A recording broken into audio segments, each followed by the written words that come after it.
कल की क्लास में हमने कुछ एमसीक्यूज किए थे, उससे पहले वाली क्लास में भी किए थे, और आज हमारी थर्ड क्लास है यहाँ पे Q3IS में। और आपको अगर ये चैनल पसंद है और हमारा पढ़ाना लिखाना ठीक लगता है तो थोड़ा सा शेयर करेंगे आप इसको, ठीक है, सब्सक्राइब करेंगे चैनल को। तो बिना कुछ ज़्यादा कुछ बोले मैं आपको सीधे सीधे आज का POQ कराता हूँ, क्योंकि टाइम थोड़ा ज़्यादा हो गया है। ओके, ये वाला सवाल अब जरा बताओ इसमें क्या है। भूपर्पटी प्लेटों की गति चट्टानों पर दबाव, संपीड़न और दबाव का कारण बनती है।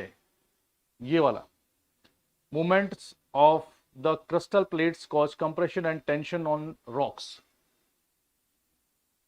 दूसरा सवाल है, अधिकांश भूकंप और ज्वालामुखी प्लेटों के किनारों के पास होते हैं। Most earthquakes and volcanoes occur near the edge of plates.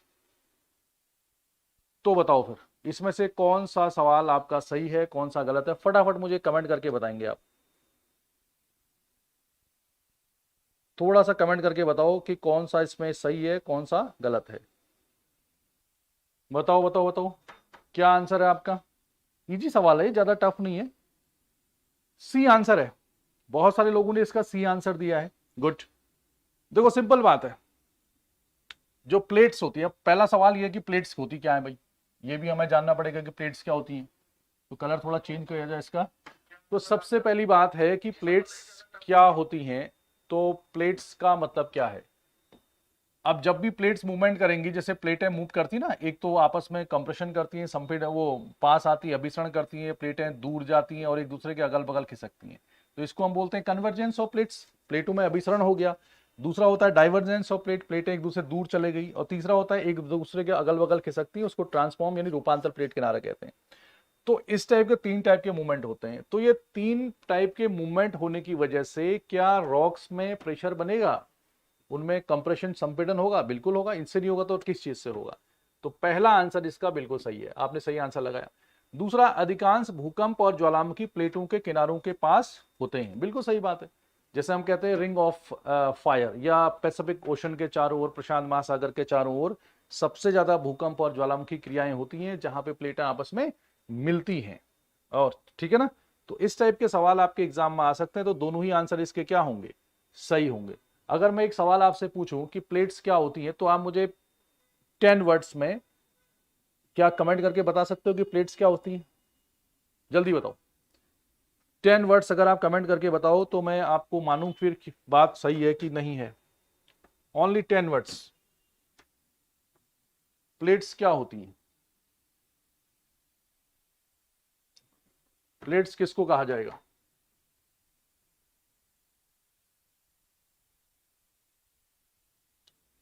देखो ये है,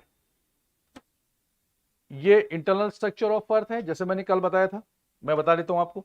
सबसे बाहर की परत, प्लेट का मतलब समझ लो, सबसे बाहर की जो लेयर होती है जिसमें हम खड़े हैं आज की डेट में, उसको हम क्रस्ट कहते हैं। ठीक हो गया। अब क्रस्ट मतलब कौन सा, जहां पे हम खड़े हैं, जैसे ये समझो आप, जैसे ये एरिया में हम खड़े हैं और ये एरिया में ओशन है, ये पानी है। तो ये वाला एरिया जिस पे आप खड़े हो, ये भी क्रस्ट का पार्ट है, और ये जो ओशन है, महासागर है, उसके नीचे की जो जमीन है वो भी क्रस्ट है। तो ये क्रस्ट कुछ ऐसी।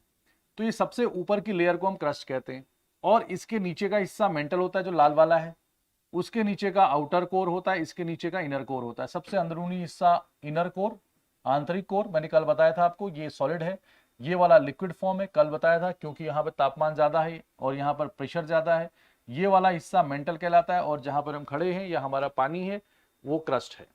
अब यहां पर एक सवाल आता है कि प्लेट क्या होता है या लिथोस्फीयर क्या होता है। अब लिथोस्फीयर की जब हम बात करेंगे, तो लिथोस्फीयर को कल मैंने आपको बताया था। इस डायग्राम को देखो आप। लिथोस्फीयर में ये सबसे ऊपर वाला हिस्सा ये क्रस्ट है, ये सबसे ऊपर वाला हिस्सा है, इसको हम क्या बोलते हैं, क्रस्ट। ये है क्रस्ट। और ये महासागर है, ये ओशन है, इसके नीचे भी क्रस्ट है, ये वाली, ये पतली क्रस्ट है। महाद्वीपों में क्रस्ट हमेशा मोटी होती है, ये हिस्सा। और ये वाला हिस्सा जिसको मैं एक दूसरे कलर से दिखा रहा हूं, देख लो आप, प्लेट समझ जाओगे जो नहीं समझते हैं। ये वाला हिस्सा जो है, ये वाला जो पार्ट है, ये मेंटल का ऊपरी हिस्सा है, अपर मेंटल, ये वाला। और नीचे एस्थेनोस्फीयर है, ये वाला। तो जो ये वाला मेंटल का हिस्सा, इसके ऊपर वाला ये जो लाल वाला क्रस्ट का हिस्सा, इन दोनों को मिला दोगे आप, तो इसी को हम लिथोस्फीयर कहते हैं। यानी स्थल मंडल जो क्या है, पृथ्वी का ऊपरी भाग जो लगभग ठोस अवस्था में है, लगभग 100 किलोमीटर के आसपास है, उसको हम लिथोस्फीयर यानी स्थलमंडल कहते हैं। अब वही जो स्थलमंडल है यानी पृथ्वी का बाहरी हिस्सा जो लगभग 100 किलोमीटर है, वो कई सारे अलग अलग प्लेट भागों में बटा हुआ है, अलग अलग पार्ट्स में डिवाइड है। वही अलग अलग पार्ट्स को हम प्लेट कहते हैं, उन्हीं को हम क्या कहते हैं, प्लेट्स। तो अगर किसी ने भेजा कुछ कि प्लेट की डेफिनेशन नहीं भेजी किसी ने भी, देखो ये बड़ी खराब बात है यार। अगर जिसने पढ़ा हो तो प्लेट की डेफिनेशन क्या होती है वो भेजना चाहिए आप लोगों को। तो प्लेट का मतलब पृथ्वी का ऊपरी हिस्सा, लिथोस्फीयर का पार्ट यानी ठोस हिस्सा जो अलग अलग, या लिथोस्फीयर स्थलमंडल जो अलग अलग भागों में बटा हुआ है, वही सब क्या है, प्लेट है। मतलब क्रस्ट पूरी आएगी इसमें और मेंटल का ऊपरी हिस्सा भी आएगा। जैसे ऐसे सोचो आप, जैसे अंडा है, एग है ना, एग सबसे बड़ा अच्छा एग्जाम्पल होता है इसमें। अगर आप अंडे को देखोगे तो अंडे का जो बाहरी हिस्सा है जिसको हम फेंक देते हैं, छिलका, वो अलग है, उसके अंदर वाला सफेद वाला हिस्सा अलग होता है और उसके अंदर वाला हिस्सा अलग होता है। तो जो अंदर वाला हिस्सा होता है उसको हम कोर कहते हैं, उसके बाहर वाले हिस्से को हम जो हम खाते हैं ज्यादातर व्हाइट वाला, उसको हम मेंटल कहते हैं, और जो छिलका वाला हिस्सा है उसको आप स्थलमंडल यानी क्या बोल दो, लिथोस्फीयर कह दो। अब जब अंडे को छिलोगे, जब आप अंडे को छिलोगे तो उसमें अलग अलग पार्ट्स निकलेंगे, एक पार्ट यहां निकल गया, एक पार्ट ऐसे ऐसे निकल गया। तो वो जो अंडे का छिलके के अलग अलग पार्ट्स होते हैं, these parts are called plate. मेरी बात समझ में आई सभी को? जो पहली बार पढ़ रहे हैं, पहली बार देख रहे हैं, प्लेट्स क्या होती है, जैसे अंडे को आप मेजर करो अपने दिमाग में, उसमें तो अंडा, उसका एक छिलका निकाल दिया, एक प्लेट, दूसरी प्लेट, तीसरी। तो ऐसे ही पूरी पृथ्वी कई सारे प्लेटों में बटी हुई है, और यानी स्थलमंडल के अलग अलग भागों को ही हम प्लेट कहते हैं। जैसे आपने सुना होगा इंडियन प्लेट, यूरेशियन प्लेट होता ना, ये जैसे ये वाला हिस्सा एक है, एक छिलका जैसा है जिसको इंडो ऑस्ट्रेलियन प्लेट कहते हैं, ये वाला छिलका एक जैसा है जिसको अफ्रीकन प्लेट कहते हैं। पूरे ग्लोब पे आप देखोगे ऊपर यूरेशियन प्लेट है, इधर साउथ अमेरिकी प्लेट है। तो ऐसे ही कई सारे हिस्सों में ये प्लेट बटा हुआ है। और ये जब प्लेटें आपस में क्या करती हैं, मूव करती हैं, एक दूसरे से मिलती हैं, तो बहुत सारी चीजें होती हैं, पर्वत का निर्माण होता है, चट्टानें क्या करती हैं, संपीड़न करती हैं, जो आंसर था। तो ये है, तो मोटा मोटा आप प्लेट समझ गए होंगे। इसके बाद प्लेट्स में मूवमेंट कैसे होता है, क्या होता है, ये आने वाले क्वेश्चंस में बताऊंगा, क्योंकि अगर मैं अभी बता दूंगा तो फिर आप एमसीक्यू कैसे सॉल्व करोगे। तो क्या मेरी बात इतनी समझ में आ गई? क्लियर है? ठीक है सर, भू आकृति विज्ञान का टेस्ट हो रहा है? टेस्ट वेस्ट किसी का नहीं हो रहा है, जो सवाल है उन्हीं का हो रहा है, जैसे जैसे सवाल आएंगे ऐसा। तो उसको आप उस पर मत वो करो कि किस चीज का है। ठीक है, तो आगे बढ़ा जाए। दूसरा सवाल, दूसरा सवाल को आप फटाफट देखो। पृथ्वी की गति और पृथ्वी के अंदर की गतिविधि को प्लेट विवर्तनी का सिद्धांत कहा जाता है। मतलब प्लेट्स में जो मूवमेंट होता है और जो एक्टिविटी होती है उसको प्लेट टेक्टोनिक कहते हैं। ऊपर की ओर वाली वलित को अपवलित एंटीक्लाइन कहा जाता है, और जबकि नीचे की वाली वलित को अववलित यानी सिंक्लाइन कहा जाता है। देखो क्या ये स्टेटमेंट सही है? ऊपर की ओर जब मोड़ पड़ते हैं तो उसको एंटीक्लाइन, और नीचे की ओर मोड़ पड़ते हैं तो उसको सिंक्लाइन कहा जाता है। और ध्यान देना, ये करेक्ट पूछ रहा है। कई बार कौन सा कथन असत्य है भी होता है, लेकिन ये सत्य पूछ रहा है, करेक्ट। तो बताओ फिर जरा कैसे होगा इसका आंसर, फटाफट कौन सा आंसर इसका सही होगा, जल्दी आंसर बताओ। ये आंसर तो सभी को पता ही है कि प्लेट्स में मूवमेंट कैसे होता है, उसकी वजह से क्या क्या रिएक्शंस होते हैं, वो तो सब प्लेट टेक्टोनिक होता है। Study of plate is called plate tectonic, ये तो सभी जानते हैं। यानी प्लेटों का अध्ययन प्लेट टेक्टोनिक कहलाता है। प्लेटों का अध्ययन का मतलब प्लेटें कैसे गति करती हैं, उनकी गति की वजह से क्या क्या परिवर्तन होते हैं जमीन पर, ये सब प्लेट टेक्टोनिक में हम पढ़ते हैं। तो पहला स्टेटमेंट सही है, ये तो कोई दिक्कत वाली बात नहीं है। दूसरा स्टेटमेंट सही है या नहीं है, ये आपको पता करना है। दूसरा स्टेटमेंट सही है या नहीं है, तो कई लोगों का ए आंसर है, कई लोगों का सी आंसर है।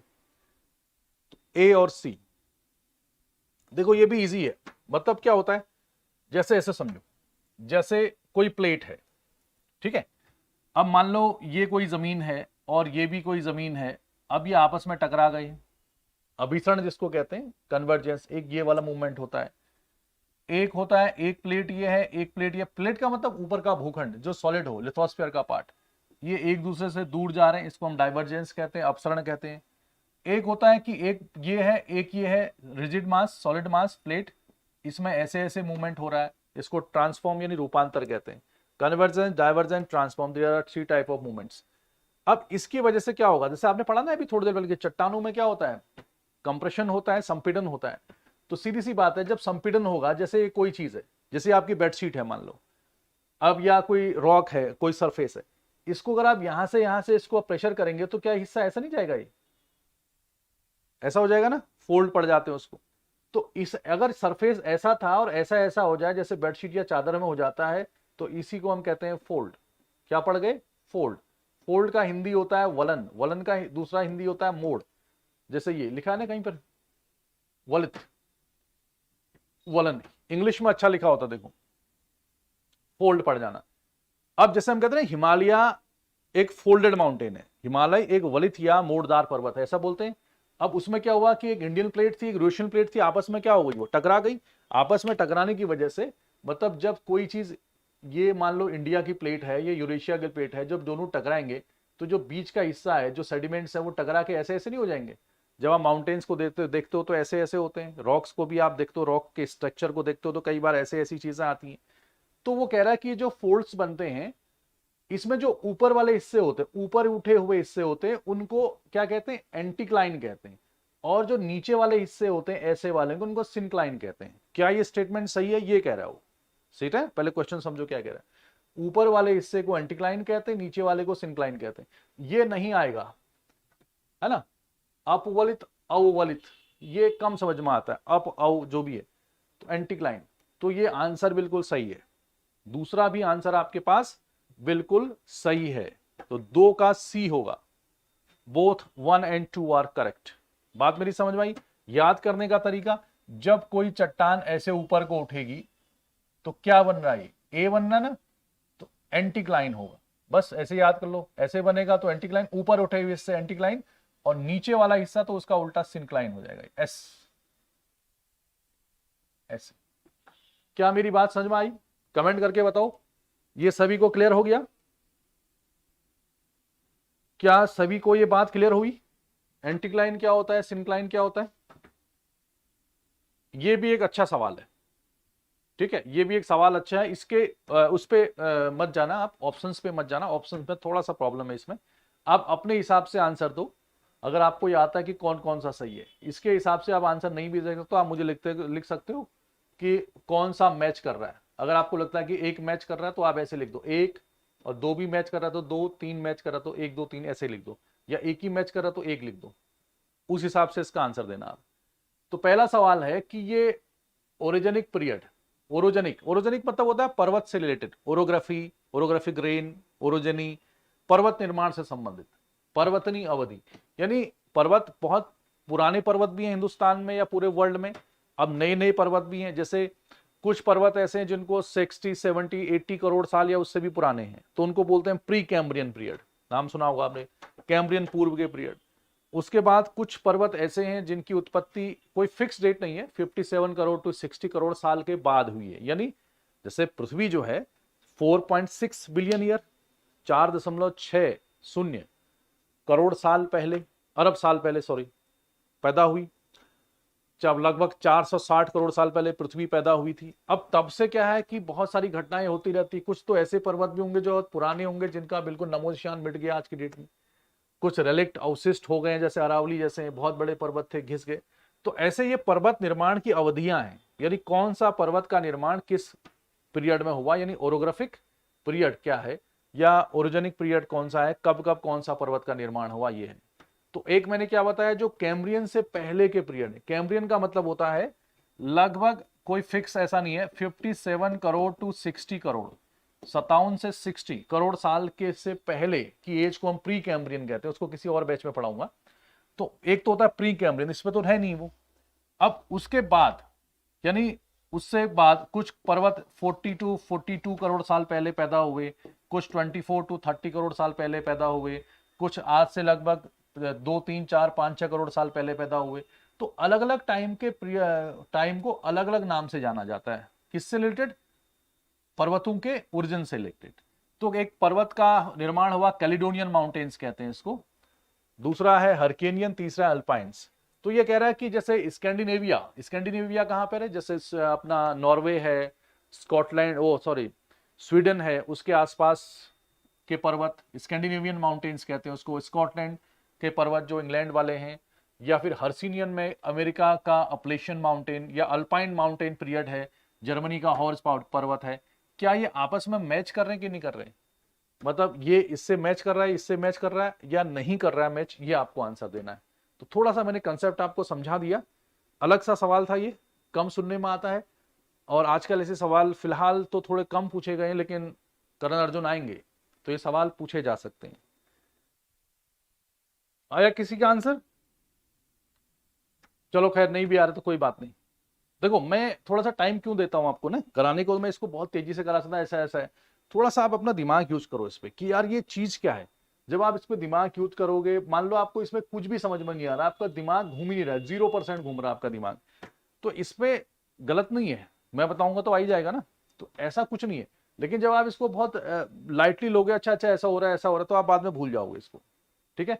तो एक तो कैम्ब्रियन एज समझ के आप, जो पर्वत थोड़े पुराने हैं, 57 टू 60 करोड़ से पहले के हैं, उसको हम प्री कैम्ब्रियन कह देते हैं। अब कैम्ब्रियन एज के बाद के पर्वत, जैसे हमने कहा कैलिडोनियन, कौन से, तो कैलिडोनियन माउंटेन। अब अगर आप गूगल सर्च करोगे तो कैलिडोनियन माउंटेन कब के हैं, क्या है, इसमें काफी ज्यादा आपको डिफरेंशिएट मिलेगा। कोई किताब वाला कहेगा कि लगभग 40-45 के आसपास हैं, कोई 30-35 से 45 कहेगा। तो बिल्कुल वैसा नहीं कि किताब वाले गलत हैं या गूगल सर्च जब मारोगे तो आप गलत हैं। अब कोई टीका थोड़ी लगाने की, नामकरण इतनी तारीख को हुआ, बच्चा इतनी तारीख को पैदा हुआ, इतने सेकंड में पैदा हुआ, घड़ी लेके तुम खड़े हो, वहां भी कुछ सेकंड में फर्क पड़ जाता है। तो ये तो माउंटेन्स की बात है, इसमें एग्जैक्ट डेट आप नहीं दिखा सकते हो। तो मोटा मोटा कैलिडोनियन जो माउंटेन्स हैं, कौन से वाले, कैलिडोनियन जो माउंटेन्स हैं, उनकी एज अगर आपसे कोई पूछता है तो आपको याद करना है, तो आप कैसे करोगे, लगभग 40 करोड़ साल पहले पैदा हुए। सीक्वेंस भी आ सकता है इसका, प्री कैम्ब्रियन तो इससे पहले भी पैदा हुए, ये लगभग 40 करोड़ साल पहले पैदा हुआ। तो 40 करोड़ की जगह आप लिख दो थोड़ा सा, लगभग 42 करोड़ से लेके 38 करोड़, कहीं पर 44 भी लिखा हो सकता है। तो लगभग इतने करोड़ साल पहले जो पर्वत पैदा हुए हैं, है ना, खास तौर पे यूरोप में और नॉर्थ अमेरिका में, उन माउंटेन्स को हम कैलिडोनियन माउंटेन कहते हैं। क्या बोलते हैं, कैलिडोनियन माउंटेन। इसको हम नोट डाउन भी कर सकते हो। कहां पर, कुछ माउंटेन्स कहां के, नॉर्थ अमेरिका के, और कुछ माउंटेन यूरोप के। तो यूरोप और नॉर्थ अमेरिका में कुछ जो माउंटेन पैदा हुए हैं, उनको हम कैलिडोनियन माउंटेन्स कहते हैं। लगभग कितने साल पहले, लगभग 40 करोड़, 40, 42, 40, 38 इसके आसपास। तो बिल्कुल आप इसको नोट डाउन कर लो। नॉर्थ अमेरिका, यूरोप के पर्वतों के ओरिजिन के इस एज को कैलिडोनियन कहते हैं, इस समय जो माउंटेन पैदा हुए। अब इनके पीछे रीजन क्या रहा माउंटेन के पीछे पैदा होने के, थोड़ा सा हम डिस्कस करेंगे इस पे। देखो ये आपको हर जगह चीज नहीं मिलेगी। आपने सुना ना कि पेंजिया, पैंथालासा, मतलब ये जो जितने भी कॉन्टिनेंट्स आप आज की डेट में दूर दूर दिखाई दे रहे हो, जैसे इंडिया यहां चला गया, आप सुनते हो कि इंडिया, अफ्रीका, ऑस्ट्रेलिया सब एक साथ मिले हुए थे, उसको पेंजिया कहा गया, फिर पेंजिया में विखंडन हो गया, ब्रेकअप ऑफ पेंजिया हो गया, और जैसी दुनिया आज थी वैसी बन गई। तो हुआ क्या है कि कोई पेंजिया एक बार नहीं बना, लगभग कहा जाता है कि लगभग आधा दर्जन बार, यानी 6 बार कम से कम, ये जितने महाद्वीप थे पास आए फिर दूर चले गए, पास आए फिर दूर चले गए। और एग्जैक्टली कब कौन दूर गया, कब कौन पास आया, ये डिसाइड करना बहुत मुश्किल काम है। अब कैसे पता करेंगे कि आज से 200 करोड़ साल पहले क्या हुआ होगा, बहुत टफ काम है ना ये, तो इतना इजी नहीं है प्लेट टेक्टोनिक थ्योरी के द्वारा इसको पता करना। तो कहने का मतलब ये है, जैसे अब इंडिया, ऑस्ट्रेलिया, अफ्रीका सब एक साथ थे, तो कौन सी इमेज बनेगी। देखो जब हम कहते हैं ना कि सारे एक साथ थे, अगर इस पे है तो वाली बात है, होना तो चाहिए। ये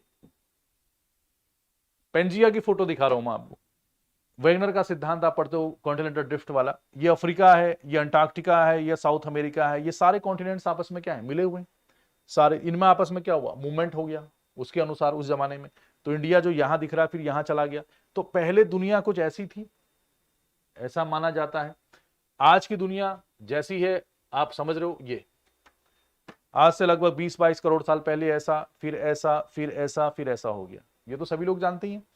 अब ये सोचो आप इसमें कि जब ये पास थे तो 20-25 करोड़ साल है, फिर ये एक दूसरे से क्या चले गए, दूर चले गए। तो कॉमन सेंस की बात ये है कि जब हम कहते हैं कि सारे कॉन्टिनेंट एक साथ थे, तो एक साथ थे तो ये भी तो हो सकता है ना कि पहले दूर रहे हो, फिर पास आए हो, फिर दूर चले गए, फिर पास आए हो। तो लगभग 6 टाइम्स ऐसा माना जाता है कि ये ऐसा हुआ है। तो ये सोचो कि जब ये वाला हिस्से को आप समझेंगे, कौन सा वाला, नॉर्थ अमेरिका और यूरोप वाला हिस्सा, इसको समझो, अटलांटिक ओशन है ये वाला हिस्सा, ये साउथ, ये अफ्रीकन कॉन्टिनेंट है, ये साउथ अमेरिका है, ये यूरोप और यूरेशिया जिसको हम कहते हैं, इसमें इधर वाला हिस्सा पूरा लॉरेशिया जिसको कहा गया था वेगनर के अनुसार, ये पूरा है। तो अब यहां से मैं आपको दिखाता हूं इसको,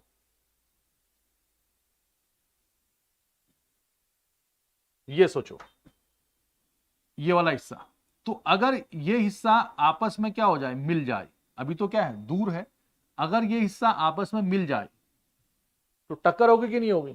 जैसे हिमालय कब बना, जब हमारी वाली प्लेट और यूरेशियन प्लेट आपस में मिली तभी तो हिमालय बना है।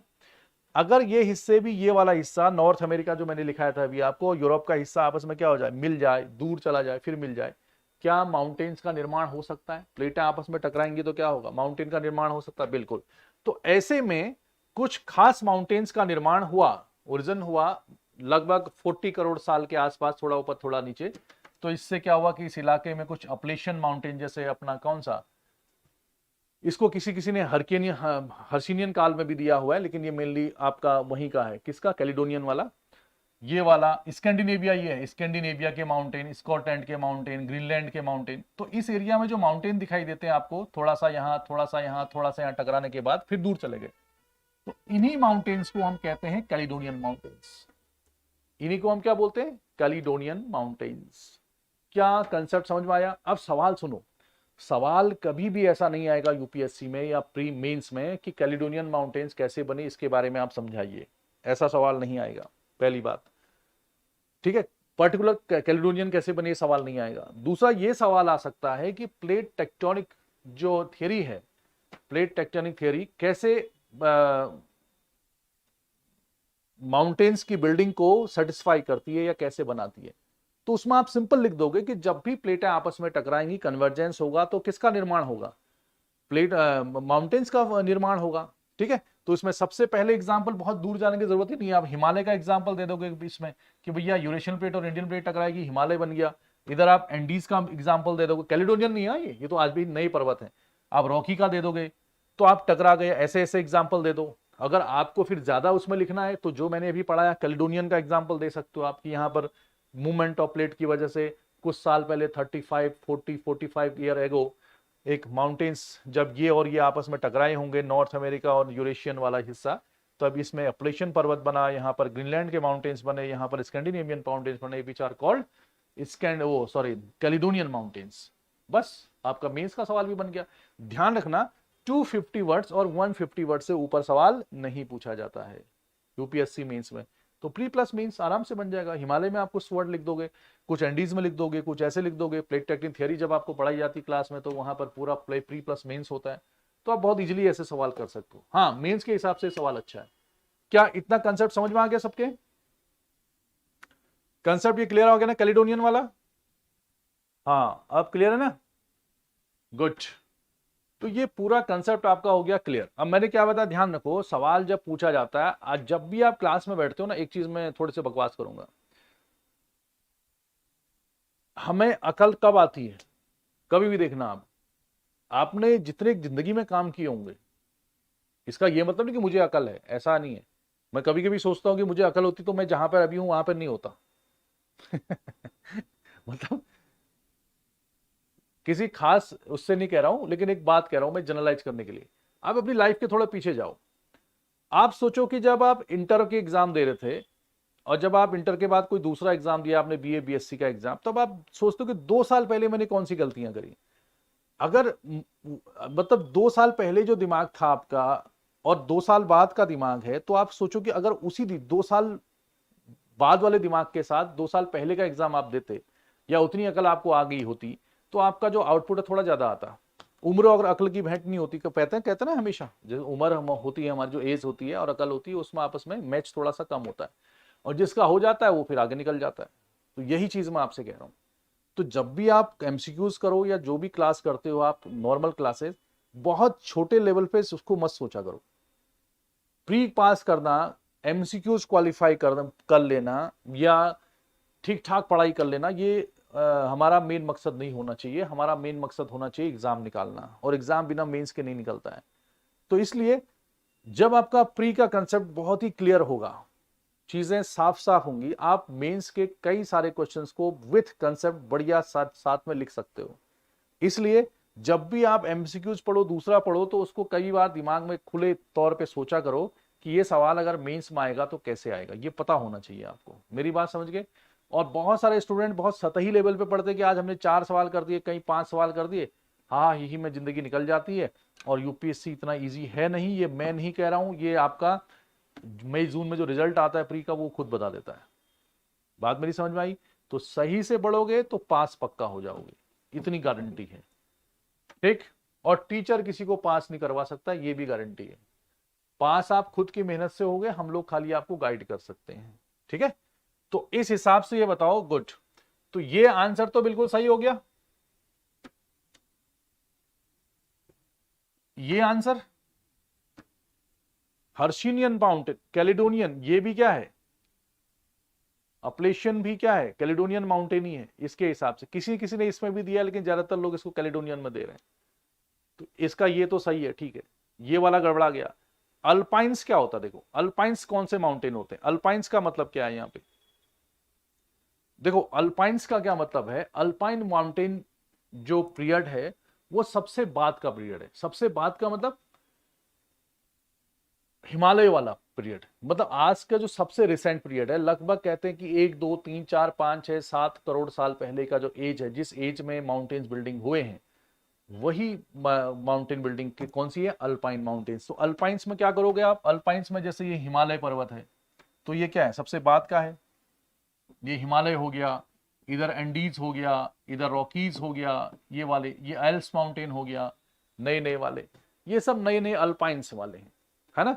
तो ये जो नए नए पर्वत बने हैं कुछ करोड़ साल पहले, हिमालय पर्वत, ये पर्वत जो नए हैं, यंग फोल्डेड माउंटेन, नए नए जिनकी ऊंचाई ज्यादा है, जो घिसे नहीं है, वो सब अल्पाइंस में आएंगे।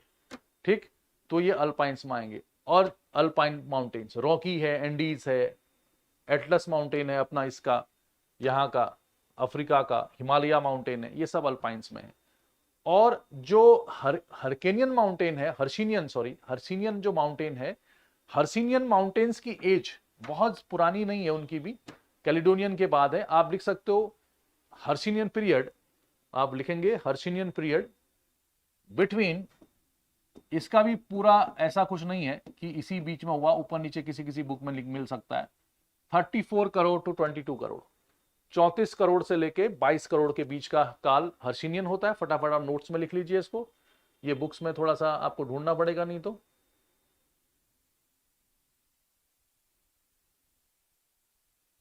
ठीक है, ये लिख दिया आपने। फिर लिखो हर्सिनियन कहां से रिलेटेड है? ये भी यूरोप के पर्वतों के नाम से हैं। लिखो ये भी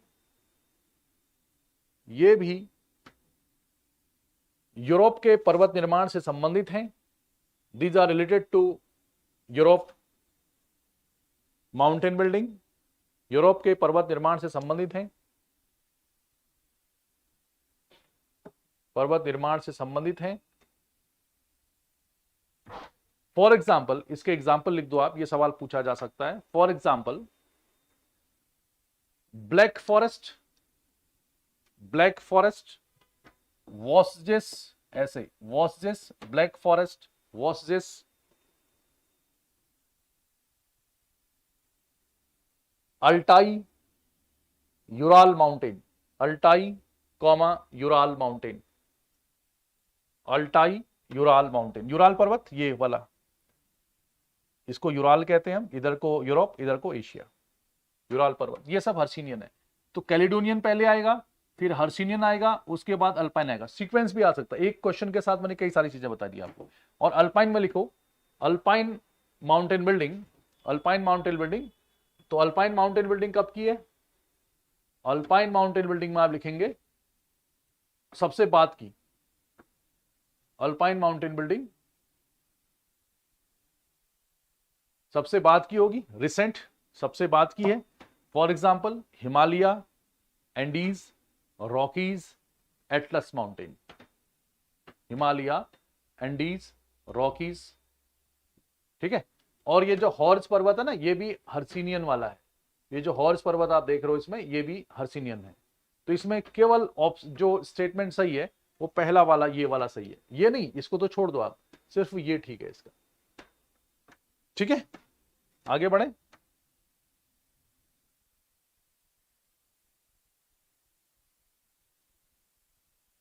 ऐसे करके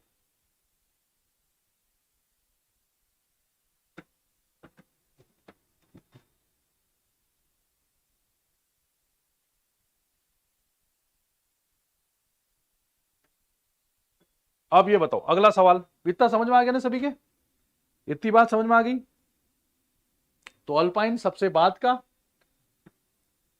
हर्सिनियन उसके पहले, कैलिडोनियन उसके पहले बाद, उसके पहले का, और प्री कैम्ब्रियन उससे भी पहले का। ठीक है, ये सारी चीजें हमने पढ़ ली।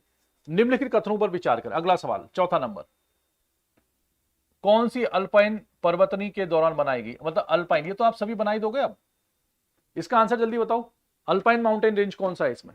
तो ये वाला सवाल भी बन गया एक कंसेप्ट को लेके, जल्दी बताओ फोर्स का कौन सा होगा आंसर। ये सवाल सभी को आना चाहिए। गुड, कंसेप्ट को समझा करो, भले ही कई बार क्या होता है ना, कंसेप्ट को समझाने में देर लग जाती है। मेरा मकसद आपको धुआंधार वो करवाना नहीं है, यह है कि जब आप क्लास में बैठे हो तो कुछ प्रोडक्टिव निकलना चाहिए। इसका आंसर क्या होगा जल्दी बताओ। अल्पाइन माउंटेन बिल्डिंग से रिलेटेड है ये, तो अल्पाइन ओरिगेनी से रिलेटेड है, तो अल्पाइन में क्या आएगा, कौन कौन से आएगा इसमें, कौन सा नहीं आएगा, जल्दी बताओ इसका आंसर क्या होगा।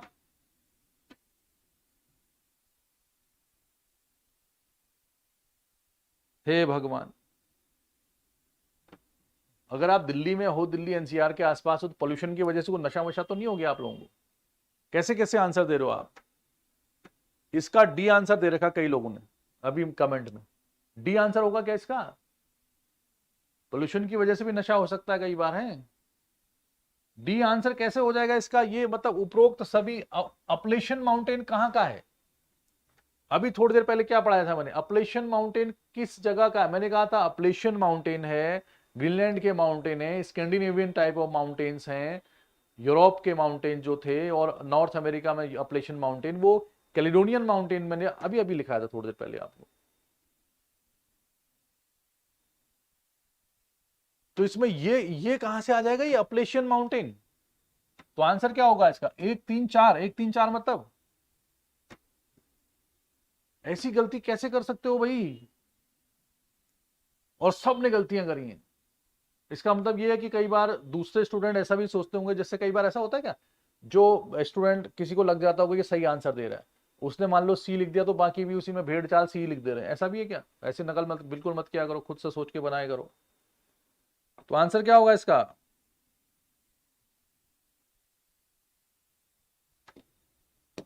Answer is 1 3 4। एल्स माउंटेन अभी तो बताया था, हिमालय भी अल्पाइन है, और रॉकीज भी कहाँ का है, अल्पाइन, अभी थोड़ी देर पहले 2 मिनट पहले। तो अगर आप जिसने भी आंसर क्या दिया है, डी आंसर दिया है, आज वो खाना पीना ना खाएं सही वाला, मतलब खाना खाएं लेकिन थोड़ा सा नमक ज्यादा कर दें, खट्टा ज्यादा कर दें, उसको जो चीज ना पसंद हो वो चीज ज्यादा कर दें, सजा मिलनी चाहिए आप लोगों को इसकी थोड़ी सी। ठीक है, नहीं तो कैसे पता चलेगा। आगे बढ़ो। Folded mountains are formed when sedimentary rocks strata in geosynclines are subjected to compressive forces.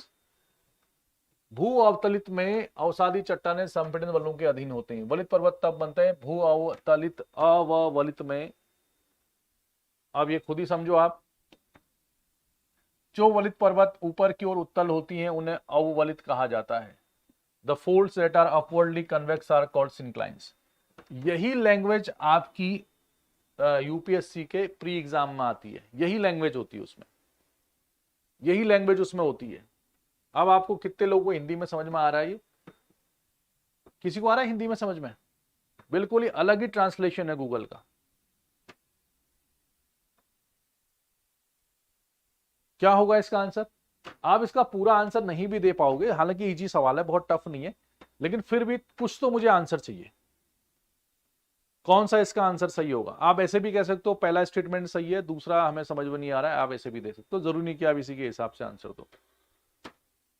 तो बताओ जल्दी बताओ। हाँ, करेला वरेला खाओ, कुछ भी खाओ, जिसको मिर्च नहीं पसंद है वो मिर्च खाए, जिसको गोलगप्पा पसंद है गोलगप्पे की दुकान में जाए, लेकिन गोलगप्पा देख के निकल आए। समझ गए? ये सजा आपके लिए होनी चाहिए।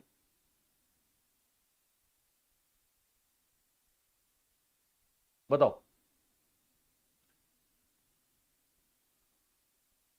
कुछ लोग कह रहे हैं ए, कुछ लोग कह रहे हैं सी। देखो मैं बता देता हूं इसको, दिमाग तो लगा दिया आपने। अच्छा बताओ ये स्टेटमेंट सही है कि नहीं है? इस स्टेटमेंट के बारे में क्या कहो? The force that are upwardly convex are called syncline. ये स्टेटमेंट सही है कि नहीं है? ऊपर की ओर उत्तल होती हैं उन्हें अवतलित कहा जाता है, अववलित कहा जाता है। ये दूसरा वाला स्टेटमेंट सही है कि गलत है? इसको आप आंसर मुझे करो यस और नो में। अगर सही है तो यस लिखो, गलत है तो नो लिखो। इसको, ये स्टेटमेंट सही है कि नहीं है पहले तो ये बताओ, फिर मैं बाकी को बता ही दूंगा उसको। जल्दी बताओ यस और नो। अब कुछ लोग कह रहे हैं ये आंसर सही है। अभी अभी थोड़ी देर पहले मैंने बताया था, मैंने कहा था अब देखो अगर आप क्लास में थे उस समय जब मैंने पढ़ाया और अभी अभी आप कंफ्यूज हो रहे हो, तो इसका मतलब दिमाग संतुलन में नहीं है, वो इधर उधर भटक रहा है, उसको कंट्रोल करो थोड़ा सा। मैंने कहा था जब ऐसे ऐसे मोड़ पढ़ेंगे, फोल्ड पढ़ेंगे, ऊपर वाले हिस्से को हम एंटीक्लाइन कहेंगे, नीचे वाले हिस्से को सिंक्लाइन कहेंगे। अभी अभी थोड़ी देर पहले बोला है मैंने, 10 मिनट पहले, कि ए जैसा तो दिखता है उसको एंटीक्लाइन, जो नीचे है उसको सिंक्लाइन कहेंगे। तो जो ऊपर है अपवर्ड है उसको एंटी सिंक्लाइन कैसे कह देंगे आप? ऊपर है जो उसको, अब दूसरे, मेरी बात समझ गए? पहली बात, अब मुझे थोड़ा सा ईमानदारी से आंसर चाहिए आपका, थोड़ा सा ईमानदारी से आंसर। हाँ एंटीक्लाइन होना चाहिए, गुड। अब मुझे ईमानदारी से आंसर कहना चाहिए। अब ध्यान दो, ईमानदारी मतलब तुमको कसम है किसकी, जिसकी तुम सोच रहे हो। कसम यह है कि आपने ये सवाल को, जिसने खाली हिंदी में देखा, जिसने खाली हिंदी में देखा वो एच लिखें, और जिसने दोनों में देखा वो बोथ लिखें बी, और जिसने खाली इंग्लिश में देखा वो ई लिखें। इसमें गलती बिल्कुल नहीं होनी चाहिए, जो मन में आया वो लिखो। जिसने भी हिंदी में, सिर्फ हिंदी में देखा, इंग्लिश में देखा ही नहीं इसको, वो एच लिखो आपने कमेंट में। जिसने दोनों में देखा, कंफ्यूजन हो रहा था, वो बी लिखें, और जिसने खाली इंग्लिश में देखा वो ई लिखें फटाफट। मैं भले ही टाइम लग रहा है लेकिन मैं एक टेक्निक बता रहा हूं आपको, बताओ फटाफट। देखो आप कमेंट देख लो, आप जितने भी स्टूडेंट कमेंट देख लो, आप अपने उससे कमेंट में देखो मैं क्यों बता रहा हूं। देखो इसमें मैं नाम वाम नहीं लेता, जिसने भी एच लिखा है, आप खुद से देखो आपका सवाल गलत है कि सही है। इसमें जिसने भी एच लिखा है उसके ऊपर के ऑप्शन देख लो, आप पढ़ लो, उसने ये वाला सवाल, ये क्वेश्चन को गलत किया होगा, क्योंकि आप इसको हिंदी में पढ़ के आप समझ ही नहीं रहे हो। जो वलित ऊपर की ओर होता है, क्यों क्यों नहीं समझ रहे हो? क्योंकि मैंने थोड़ी देर पहले आपको क्या बताया था, जो ए जैसा दिखता है वो एंटीक्लाइन है, तो एंटीक्लाइन पढ़ो ना उसको। और जो दूसरा है वो सिंक्लाइन है। एंटीक्लाइन सिंक्लाइन ज्यादा बढ़िया है कि नहीं? एंटीक्लाइन ए मैंने बताया भी था। तो अगर आपका दिमाग उसमें किस पे होता, एंटीक्लाइन पे आप फोकस करते, तो हमारा आंसर ये सही होता। लेकिन हमारा ध्यान किस पे, अवलित, अवतलित, अवफलित। अरे तलित फलित कुछ नहीं। हिंदी मीडियम के साथ सबसे बड़ी दिक्कत यही है हमारी, हमारा सिलेक्शन क्यों नहीं हो रहा प्री में, हम इस टाइप की लैंग्वेज में पढ़े हुए हैं। अब यहां पर वो साफ साफ कह रहा है अपवर्ड मतलब ऊपर उठा हुआ हिस्सा, क्या सिंक्लाइन होता है? नहीं, ऊपर उठा हुआ हिस्सा तो ए होता है, एंटीक्लाइन होता है। और जितने लोगों ने भी इसको इंग्लिश में देखा या दोनों में देखा, उनके सारे आंसर सही हैं इसमें, आप कमेंट पढ़ के देख लो। तो इससे क्या शिक्षा मिलती है, या कवि क्या कहना चाहता है? कवि ये कहना चाहता है जब भी आपको लैंग्वेज समझ में ना आए, आप दोनों में देखो। और पहला सवाल, पहला वाला जो ये है, ये हिंदी में समझ में आएगा ही नहीं आपको। क्यों नहीं आएगा? यहां पर हिंदी में क्या लिखा है? भू अववलित लिखा है, भू अववलित। यहां क्या लिखा है? जियो सिंक्लाइन। अब जिसको जियो सिंक्लाइन, जिसके जब एक बार जिसने पढ़ा है फोल्डेड माउंटेन कैसे बनते हैं, ओरिजिन ऑफ हिमालय जिसने पढ़ा है, उसने जियो सिंक्लाइन जरूर पढ़ा है। और जियो सिंक्लाइन का एग्जैक्ट हिंदी जो ज्यादातर किताबों में लिखा रहता है वो होता है भूसन्नति। अब ये बताओ, भूसन्नति पता होगी आपको? इसमें बहुत सारे स्टूडेंट को भूसन्नति पता होगी, जियो सिंक्लाइन कहते हैं उसको। ये भू अववलित किसको पता है भाई? इस क्वेश्चन को आप अंग्रेजी में देख के आराम से सॉल्व कर सकते हो, लेकिन हिंदी में देख के इसको आप सॉल्व नहीं कर सकते हो, बहुत मुश्किल काम हो जाएगा। हालांकि एक आध लोग कर भी सकते हैं, मैं ये नहीं कह रहा, लेकिन ये टफ काम होगा। मेरी बात समझ में आई कि नहीं आई? अब जियोसिंक्लाइन वर्ड है वो, अब देखो बहुत इजी है। वो कह रहा है फोल्ड, ये तो समझ में आ गया ना, ये स्टेटमेंट तो गलत है। पहला वाला, folded mountains are formed when sedimentary rock strata in geosyncline. अब देखो सिंपल सा सवाल क्या है, मैं आपको बता देता हूं। जैसे हिमालय पर्वत बना, हम कहते हैं कि टैथिस जियोसिंक्लाइन था। जियोसिंक्लाइन क्या वर्ड है? तो भूसन्नति क्या है? तो भूसन्नति मतलब जैसे ये सागर है, शैलो सी, मतलब बहुत गहरा सागर नहीं होना चाहिए बीच में, ये मान लो ओशन है, कोई सागर है, और इस सागर में, इस ओशन में रिवर्स के थ्रू, नदियों के द्वारा किसका जमा होता रहे? सेडिमेंट्स का। ये व्हाइट वाले ये क्या है? सेडिमेंट्स हैं।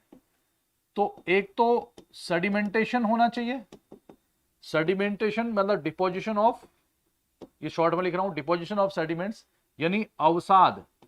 अवसाद का मतलब, अवसाद का मतलब होता है कंकड़ पत्थर मिट्टी जैसे नदी बहा के ले जाती है, उसको क्या बोलते हैं? अवसाद। डिपोजिशन ऑफ सेडिमेंट्स पहली शर्त है किसी एक उथले सागर में। उथला सागर मतलब सैलो सी में लगातार डिपोजिशन ऑफ सेडिमेंट होता रहे, थ्रू रिवर्स होना चाहिए। प्लस दूसरी कंडीशन क्या है? जब ये लगातार इसमें मिट्टी मिट्टी का जमाव होता रहेगा तो ये आपस में फिर क्या हो जाएगा? जैसे तालाब में लगातार मिट्टी का जमाव होता रहे तो तालाब सूख जाता ना एक जमाने में, तो जो पानी वाला हिस्सा था वो धीरे धीरे हार्ड बन जाता है। बहुत बड़े हिस्से में गांव में तालाब था, बहुत सारे हिस्से में लेक्स थी, लेकिन बाद में लगातार मिट्टी विट्टी जमा होते होते हम क्या कर रहे हैं, तालाब तो इतना सा रह गया, बगल वाले हिस्से में लोग वहां बैठ के रील बना रहे हैं या फिर कोई क्रिकेट मैच खेल रहा है या कुछ दूसरा खेल रहा है, बैठे हुए हैं लोग, ऐसा हो जाता है। तो अगर लगातार इसमें मिट्टी जमा होती रहेगी तो ये पानी तो साइड हो जाएगा और इसमें कॉम्पैक्ट होता जाएगा ये। अच्छा, दूसरा एक खासियत तो होती कि इसमें लगातार क्या होना चाहिए? सबसाइडेंस होना चाहिए, लगातार इसमें धसाव भी होना चाहिए।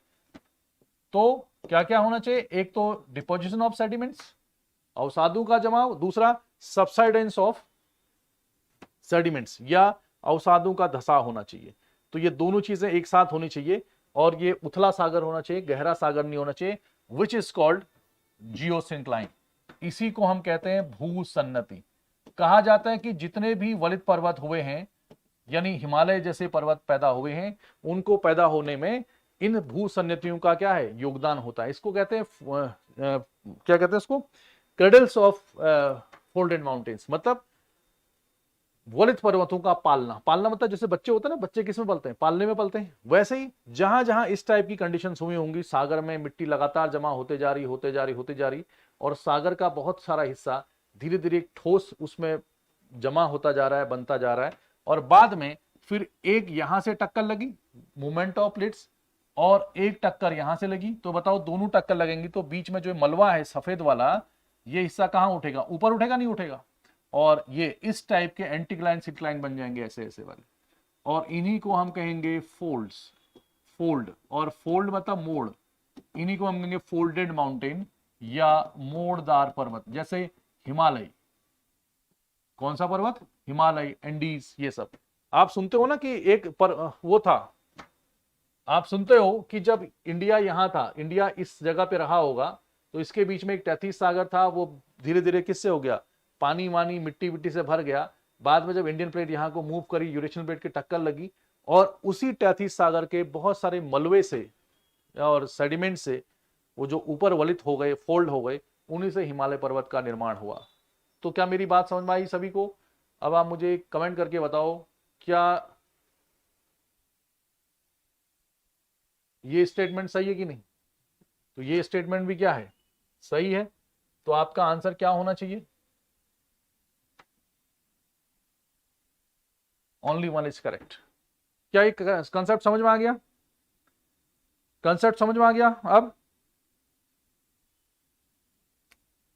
अब ठीक है ना? कौन सा सही है? तो इसलिए जब भी आप सवाल को देखो, एमसीक्यू कराने का मतलब ये नहीं कि मैं आपको इतने एमसीक्यू करा दूं कि इस एमसीक्यू से बाहर कोई सवाल ही नहीं पूछा जाएगा। अगर ऐसा कोई घोषणा करता है तो फिर ये घोषणा कौन सी वाली हो जाएगी? फिर इससे बड़ी घोषणा तो नेता भी नहीं कर सकते कि हम ये कर देंगे वो कर देंगे। तो जैसे नेताओं की बातें हमेशा 100% सच नहीं हो सकती, उनके टारगेट्स पूरा नहीं हो पाते हैं, जैसे कि हमने देखा है, वैसे भी किसी भी कोचिंग या किसी भी टीचर से कही हुई बातें अगर वो ये कह रहा है कि इससे बाहर तो कुछ आएगा ही नहीं, तो या तो इसका मतलब या तो आप पागल हो, या तो यूपीएससी को आप नहीं समझते हो, या उसको अंडर एस्टिमेट कर रहे हो, या फिर स्टूडेंट को आप क्या कर रहे हो, बेवकूफ बना रहे हो। तो कहने का मतलब, तो हमारा मकसद क्या है? हमारा मकसद ये है कि इसके अलावा भी इसी टाइप के बहुत सारे क्वेश्चंस आ सकते हैं, उनको कैसे सॉल्व किया जाए, आपको लैंग्वेज को कैसे समझना है, कहां से क्या करना है, तो आदत बनाई जाए आपके अंदर, कॉन्फिडेंस पैदा किया जाए, ये हमारा मकसद है। हाँ, सारे सवाल तो यहां से नहीं आ सकते, लेकिन बहुत सारे सवाल आ सकते हैं, और उतना अगर आप खुद से भी थोड़ा सा पढ़ोगे तो इनफ होगा कि आप एग्जाम निकाल सकते हो। ठीक है, तो गारंटी तो खैर किसी की नहीं जी सकती। तो आगे बढ़ा जाए, चलिए निम्नलिखित पर विचार करें, इसमें से कौन कौन सा ज्वालामुखी पर्वत है, यानी वॉल्केनिक माउंटेन कौन कौन से हैं। ये तो इजी सवाल है, फैक्चुअल है, इस पे मैं आपकी कोई खास मदद नहीं कर सकता है, खुद ही पढ़ना पड़ेगा आपको। तो बताओ फिर क्या क्या है इसमें खास, इसका आंसर क्या होगा, फटाफट दे दो, फिर फैक्ट वाला बेस्ड क्वेश्चन है, छठा सवाल।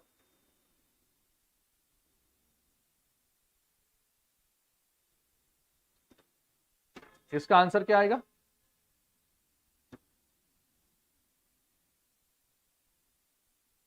क्या इसका आंसर होगा?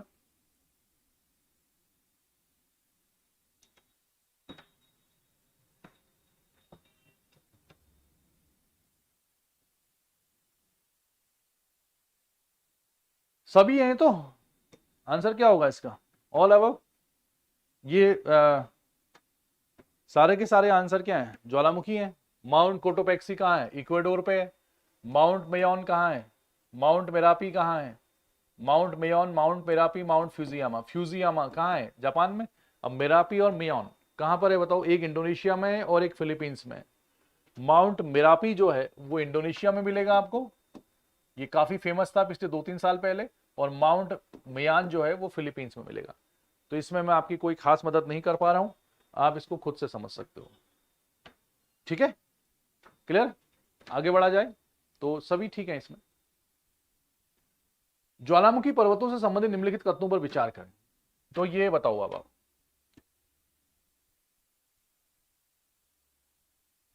क्या सवाल है, फटाफट पढ़ेंगे इसको। वे परिप्रशांत मेखला में सामान्य हैं और इक्वेडोर में माउंट फ्यूजी जैसे ज्वालामुखी चोटियों को सम्मिलित करते हैं। दूसरा है, वही क्षेपित पदार्थों में पिघला हुआ लावा, ज्वालामुखी बम, अंगार, राख, धूल और तरल कीचड़ सम्मिलित है। इंग्लिश में पढ़ोगे आप तो अलग मिलेगा थोड़ा सा। They are common in circum Pacific belt include, ऐसा वैसा। Mount Fuji in Ecuador. तो जल्दी बताओ, आपको अगर पूरा ऑप्शन नहीं भी पता है तो आप ये भी लिख सकते हो कि स्टेटमेंट 1 इज करेक्ट और स्टेटमेंट 2 इज करेक्ट, या स्टेटमेंट 1 मुझ करेक्ट है, दूसरे का मुझे नहीं पता। आप ये भी कमेंट कर सकते हो, ऐसा नहीं कि आप जरूरी यहीं से दे दो। कई बार क्या होता है कि दूसरे में कंफ्यूजन होता है हमें। तो बताओ, ये नंबर है अपना 7 नंबर, इसका आंसर क्या होगा?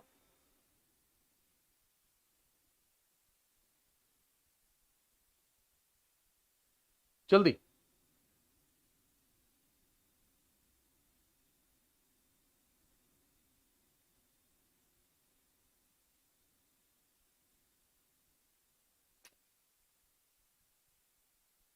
फटाफट फटाफट फटाफट फटाफट, जितने लोग आप लाइव देख रहे हो उतने तो कमेंट आ नहीं रहे यहाँ पे। बाकी लोग क्या कर रहे हैं? बाकी लोग क्या कर रहे हैं बताओ, टाइम काट रहे हैं क्या? कुछ तो आंसर बताओ यार, कुछ तो आंसर लगाओ। नहीं भी आपको पता है तो लगा दिया करो, कोई बात नहीं कि यार ऐसा जैसा होना चाहिए, मुझे तो ऐसा लग रहा है।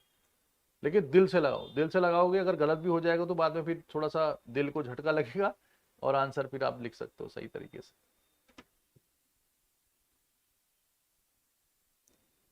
बताओ,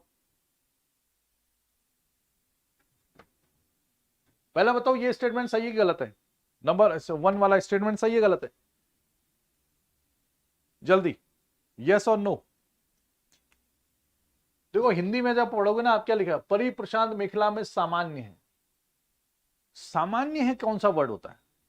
कॉमन है। कॉमन मतलब अक्सर पाए जाते हैं, ये कॉमन है यार, ये चीज तो बहुत कॉमन है, तो ये ज्यादा बढ़िया वर्ड है। The circum Pacific belt and include such volcanic peaks as Mount Fuji in Ecuador. ये स्टेटमेंट कैसा है?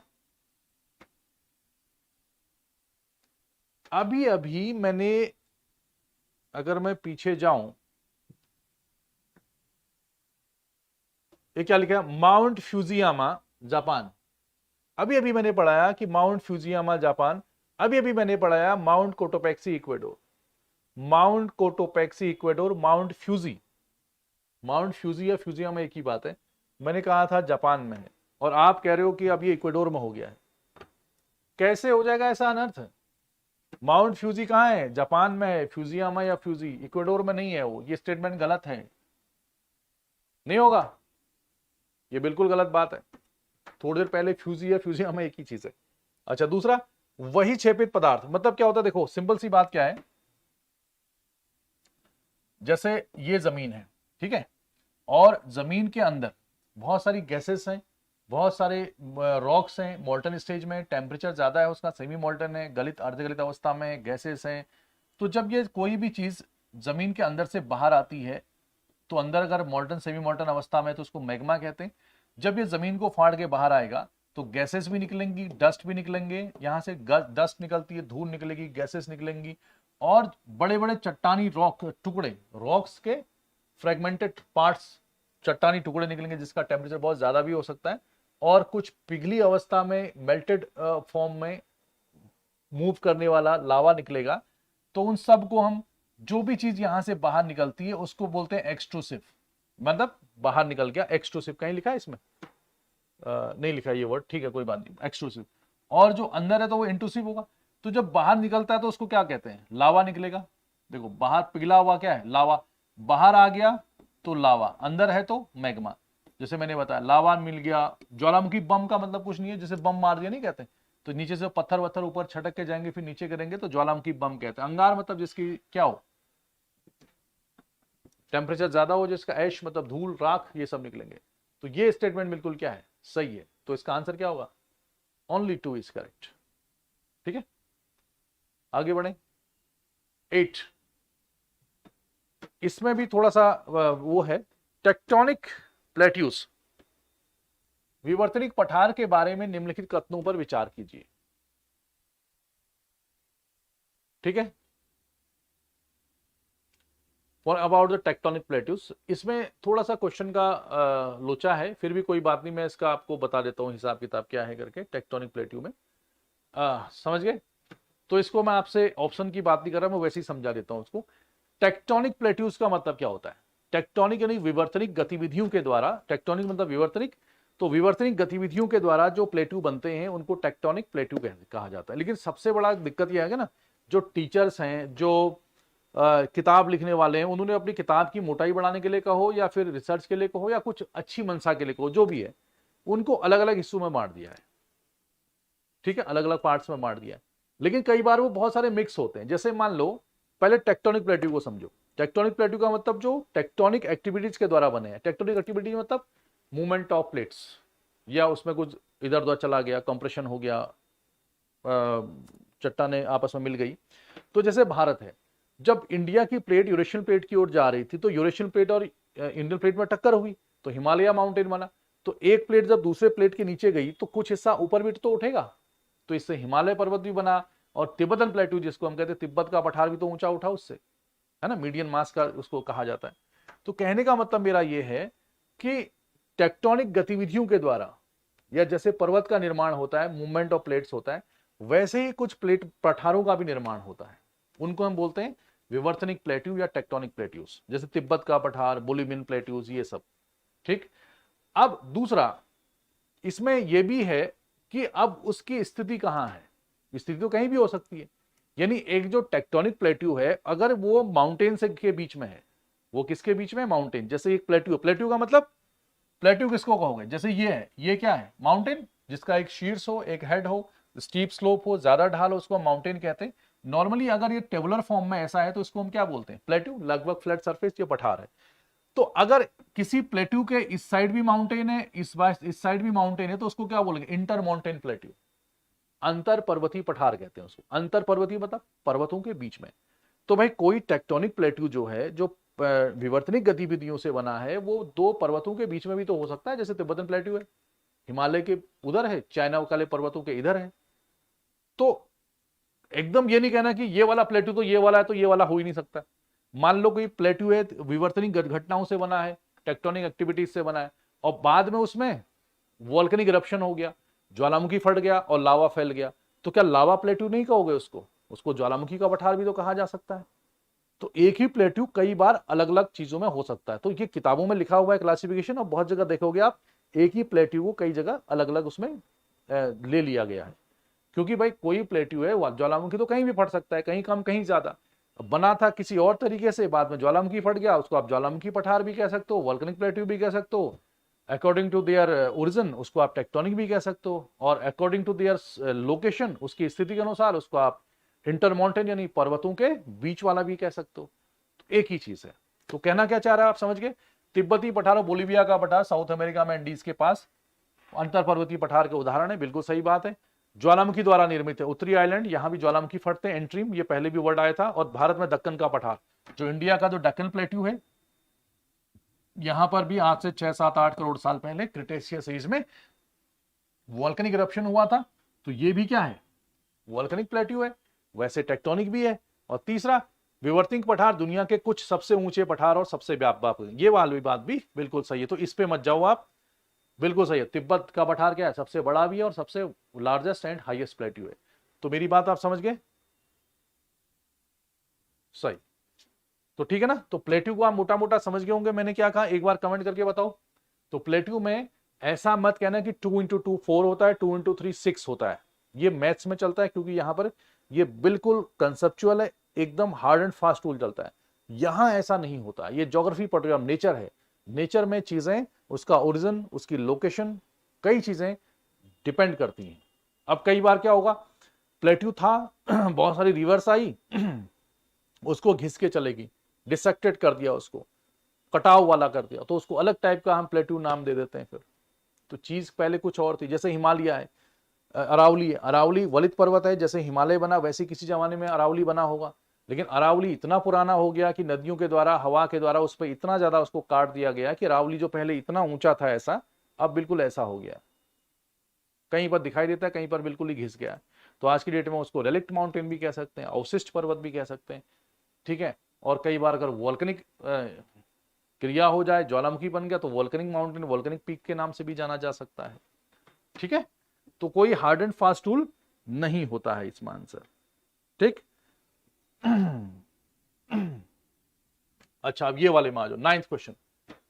With respect to reference to plate boundaries consider the following statement, ठीक है। तो बताओ, नई परपटी,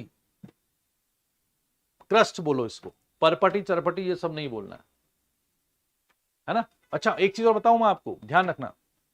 एक मैं आपको, जब भी आप मेंस लिखने जाओ तो मेंस लिखने में एक बात ध्यान रखना, इस टाइप की क्रिस्ट लैंग्वेज नहीं लिखनी है। परपटी नहीं समझता है, क्रोड, परपटी, ऐसे वर्ड हो सकता है एग्जामिनर ना समझे। इसका रीजन मैं इसलिए बता रहा हूं क्योंकि जरूरी नहीं है कि हर एग्जामिनर को उतनी ही अच्छी इंग्लिश आए और उतनी अच्छी हिंदी आए।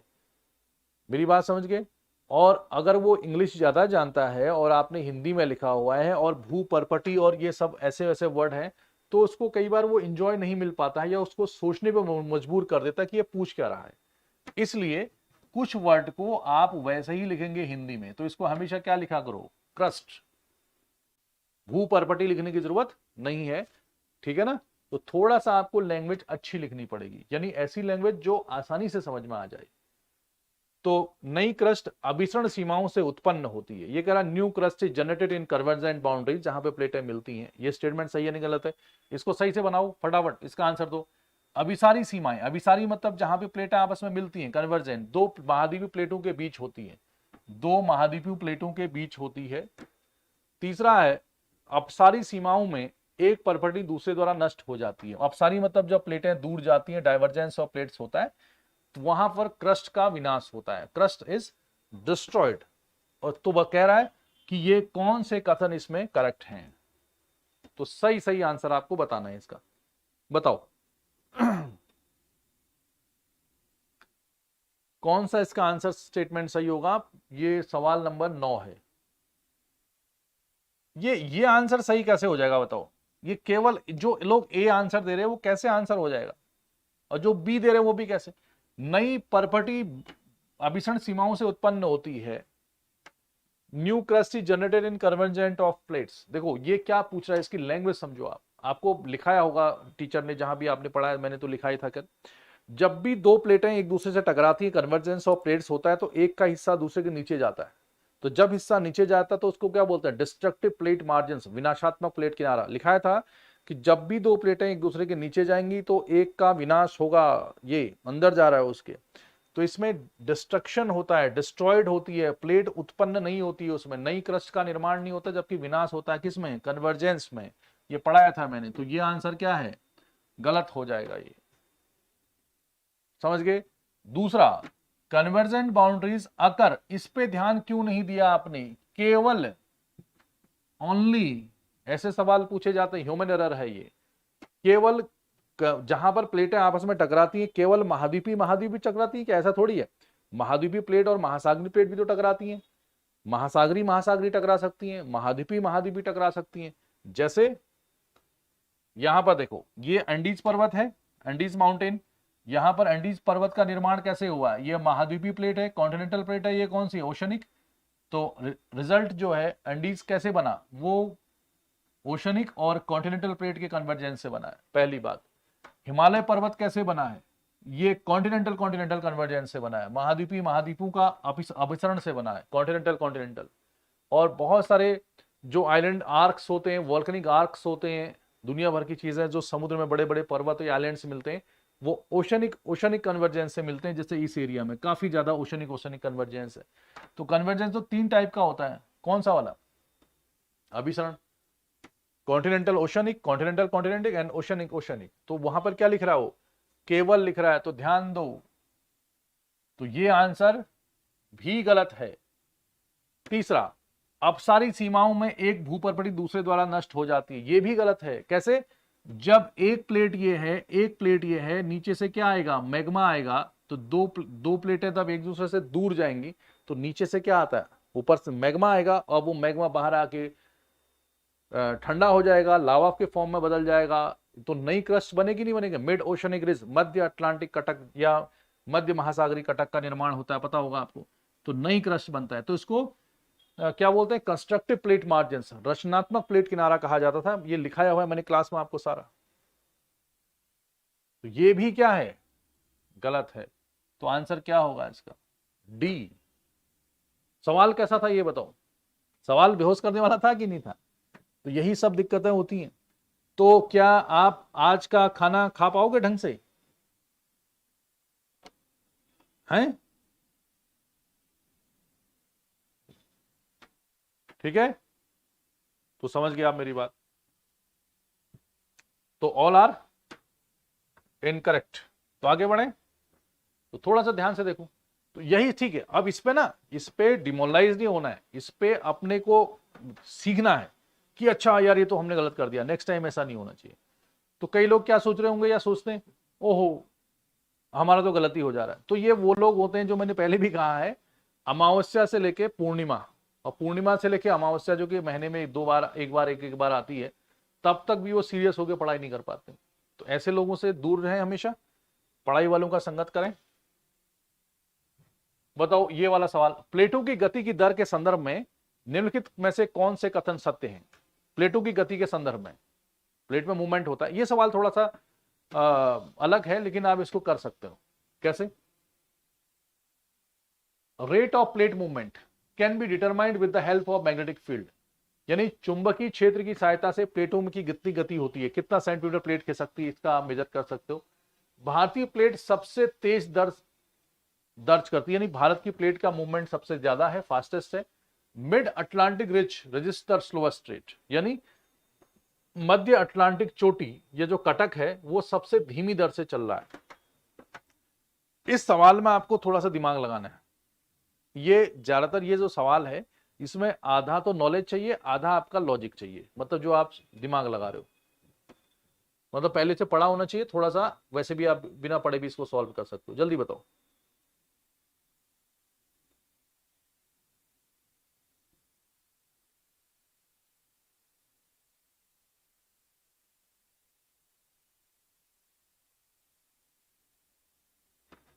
इसका आंसर क्या होगा,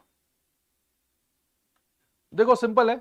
सिंपल कैसे है, कैसे पता चलेगा कि कौन सी प्लेट कितना मूव करती है? जैसे कैसे पता चलेगा कि भारत पहले कहां था अब यहां आ गया, वैसे कुछ तो पता होना चाहिए ना। देखो होता क्या है, इसको पैलियोमैग्नेटिज्म भी कहते हैं, पूरा चुंबकत्व भी कहा जाता है। जैसे मान लो ऐसे सोचो, ये दो ऐसे प्लेट हैं, ठीक है। अब ये भी हमने क्लास में पढ़ाते हैं हम इसको। अब यहां से नीचे से क्या आया, मैग्मा आया, जमीन के नीचे से मैग्मा आया, और मैग्मा ये प्लेट इधर जा रही, मान लो ये भी इधर जा रही है, और ये मैग्मा बाहर आ गया, तो बाहर आ गया, तो ये फैल जाएगा ऐसे। तो होता क्या है, देखो एक ये अर्थ की क्वालिटी होती है, जब भी नीचे से मैग्मा या मोल्टन सेमी मोल्टन स्टेज में रॉक्स बाहर आती हैं, तो उसमें लोहा हुआ तो होगा ही, मैग्नेटिक चीजें होंगी उसमें। तो जब भी कोई चीज बाहर आती है, तो अब ये बाहर आके मान लो जम गया, जैसे सपोज ये हिस्सा बाहर आया, और बाहर आके ये थोड़ा आधा इधर जाएगा, जैसे ये ऐसे है ना, प्लेट इधर गई, यहां से मैग्मा आया, तो आधा इस हिस्से में फैल जाएगा, आधा हिस्से में। तो जब फैल जाएगा, और फैलने के बाद ठंडा होने के बाद फिर ठोस हो जाएगा, सॉलिड हो जाएगा, तो इसमें मैग्नेटिक प्रॉपर्टी आ जाती है। इसमें क्या आ जाती है, मैग्नेटिक प्रॉपर्टी आ जाती है। मतलब जो मैग्नेटिक फील्ड अर्थ का है आज की डेट में, अगर अभी कोई ज्वालामुखी आएगा तो उसके मैग्नेटिक फील्ड की जो प्रॉपर्टी अर्थ की है वो उसको अडॉप्ट कर लेगा, ग्रहण कर लेगा। मतलब आपने सुना होगा, थोड़ा सा कंसेप्चुअल है, जैसे ये अर्थ है, आपने सुना है ना कि हमारी जो नॉर्थ पोल साउथ पोल होता है हमारे पास, जो थोड़ा सा टिल्ट है 23.5, यानी ये नॉर्थ पोल है, और ये क्या है साउथ पोल, थोड़ा सा अर्थ टिल्ट होती है, इंक्लाइनेशन होती। तो इसको बोलते हैं geographical north pole, geographical south pole. ये कभी भी चेंज नहीं होता है, इसको हम एक्सिस ऑफ अर्थ भी कहते हैं इस लाइन को। ये कभी भी चेंज नहीं होता, जिसको हम ग्लोब में लॉन्गिट्यूड लैटिट्यूड में दिखाते हैं आपको। लेकिन इसके साथ साथ एक मैग्नेटिक नॉर्थ पोल और मैग्नेटिक साउथ पोल भी होता है, magnetic north pole and magnetic south pole भी होता है। मतलब क्या है कि मतलब ये है कि हमारे पास कभी कभी नहीं, हमेशा ही अर्थ एक मैग्नेट का काम करती है। जिस क्यों करती है, क्योंकि जो हमारा आउटर लेयर है या आउटर कोर है, आउटर कोर लिक्विड फॉर्म में है, इनर कोर सॉलिड फॉर्म में है, तो उनकी प्रॉपर्टी में डिफरेंस है। तो इनर कोर में जो लिक्विड फॉर्म में है उसमें कन्वेक्शनल मैग्मा करंट्स उठती हैं। तो अगर आपसे कभी पूछा जाए कि अर्थ की मैग्नेटिक प्रॉपर्टी का रीजन क्या है, यहां का टॉपिक नहीं बता देता हूं, लेकिन तो वो आउटर कोर में उठने वाली कन्वेक्शनल, मतलब ऐसे ऊपर नीचे जो उठती हैं मैग्नेटिक करंट्स हैं, तो वहां से मैग्नेटिक फील्ड जनरेट होता है। अब वो मैग्नेटिक फील्ड, अब उस पर क्यों ऐसा होता है ये किसी को नहीं पता, वो उसकी मर्जी है, वो समय के साथ साथ चेंज होता है। मतलब हो सकता है कि कई बार यहां पर नॉर्थ मैग्नेटिक पोल हो, और इसका उल्टा यहां पर क्या हो, साउथ मैग्नेटिक पोल हो, और कई बार ये रिवर्स भी हो जाएगा, यानी नॉर्थ की जगह साउथ हो जाएगा और साउथ की जगह नॉर्थ हो जाएगा। ये अपने आप चेंज होता रहता है। चुंबक के दो ध्रुव होते हैं ना, नॉर्थ एंड साउथ। तो आज के डेट में अगर आप देखोगे तो उल्टा है। आज की डेट में जहां नॉर्थ पोल है हमारा, उसके पास साउथ मैग्नेटिक पोल है, और जहां साउथ ज्योग्राफिकल पोल है उसके बगल में नॉर्थ मैग्नेटिक पोल है, उसी पर नहीं, उससे थोड़ा सा हटके उल्टी कंडीशन है। तो आज की डेट में अगर कहीं पर कोई ज्वालामुखी क्रिया होती है, मैग्मा बाहर आता है, लावा बन जाता है, बाहर आके लावा हो जाता है, तो वो क्या फील करेगा, वो भी वैसा ही एडजस्ट हो जाएगा जैसे कि अर्थ का मैग्नेटिक प्रॉपर्टी है। मतलब नॉर्थ की जगह साउथ, साउथ की जगह नॉर्थ, साउथ साउथ, ऐसे, ठीक है, ऐसी प्रॉपर्टी। और इससे पहले हो सकता है कि कुछ और रहा हो, और का मतलब उल्टा रहा हो, नॉर्थ की जगह साउथ, साउथ की जगह नॉर्थ, ऐसे। तो हम देखते हैं कि कौन कब कैसे पैदा हुआ है। तो जैसे जैसे ये चेंज होते जाएंगे तो समझ लेना ये अलग एज का है, ये अलग एज का है। तो वही तो पूछ रहा है वो। तो इससे हम क्या कर सकते हैं, चुंबकीय क्षेत्र की सहायता से कब कब मूवमेंट हुआ, कितना कितना मूवमेंट हुआ, कितने लाख साल पहले ये था, पहले क्या था, कैसे कैसे हम उसको चेंज कर सकते हैं। तो ये सब है। तो ये आंसर आपका क्या है, बिल्कुल सही बात है। कौन सा वाला, 10वां वाला, ठीक। और भारतीय, ये ठीक है, भारतीय प्लेट सबसे तेज दर से गर्दी करती है। अगर आप दिमाग में सोचो, अगर इंडियन प्लेट की रफ्तार सबसे तेज होती यूरेशियन प्लेट के नीचे जाने की, तो हमारे यहाँ अर्थक्वेक नहीं आते बहुत ज्यादा। वो तो अच्छी बात है, भगवान की कृपा है कि इतना तेज नहीं हो रहा, नहीं तो हम तो वैसे ही टपक जाते। पोल्यूशन तो हो ही रहा है, क्लाइमेट चेंज भी हो रहा है, अब अर्थक्वेक भी आता है। तो ये स्टेटमेंट तो अपने आप ही, मैंने कहा था ना, अपना दिमाग लगाओ, कैसे हो सकता है कि भारतीय प्लेट की स्पीड आज की डेट में सबसे ज्यादा हो। हाँ, जब हिमालय बन रहा होगा तब ज्यादा रही होगी, अब स्पीड कम होगी। 2-2.5 सेंटीमीटर पर ईयर की स्पीड से हम चलते हैं, और अर्थक्वेक आते हैं लेकिन कम आते हैं, क्योंकि ये गलत है, ठीक है, सबसे तेज नहीं है।